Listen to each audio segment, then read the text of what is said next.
एक आदमी ने जिक्र किया कि मैं अपनी जमीन पर काम किया करता था। एक दिन शाम के वक्त जब मैं घर की तरफ वापस जाने लगा तो रास्ते ही में मगरिब का वक्त हो गया। रास्ते में करीब ही एक मकबरा था। मैंने मगरिब की नमाज वहां पढ़ने का इरादा किया। चुनांचे मैंने और मेरे एक दो साथियों ने वहां जाकर मगरिब की नमाज अदा की और मगरिब की नमाज अदा करके शाम के मामूलात और तस्बीहात वहीं बैठकर पूरी कर रहा था।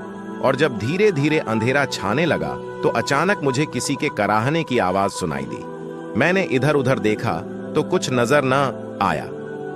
थोड़ी देर के बाद फिर हाय हाय की आवाज सुनाई दी, जिसकी वजह से मैं डर गया और मेरे रोंगटे खड़े हो गए।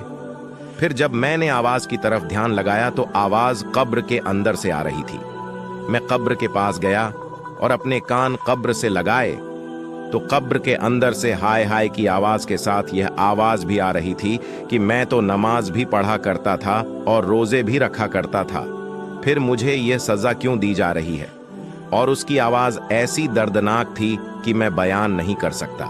फिर मैं उस कब्र के पास से उठा और मेरे जो दूसरे साथी करीब ही नमाज पढ़ रहे थे उनको बुलाकर ले आया और उनसे कहा कि तुम भी जरा यह आवाज सुनो, क्या वाकई यह आवाज आ रही है या मेरे दिमाग का खलल है। जब उन्होंने कान लगाए तो उनको भी यह आवाज सुनाई दी।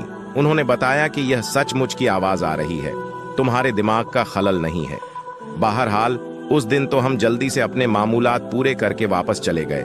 दूसरे दिन मैं वापसी में फिर मगरिब की नमाज पढ़ने उसी मकबरे में गया और यह सोचकर गया कि मैं जाकर आज भी वह आवाज सुनूंगा।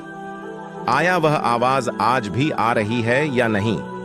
चुनांचे आज भी मैंने वहां जाकर पहले मगरिब की नमाज अदा की और फिर अपने मामूलात में मशगुल हो गया।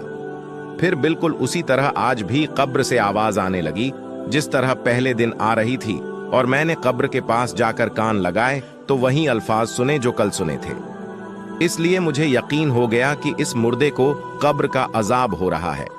फिर जब मैं वहां से लौटा तो मुझ पर जबरदस्त डर तारी हो गया और डर की वजह से 2 महीने तक मुझे बुखार चढ़ा रहा।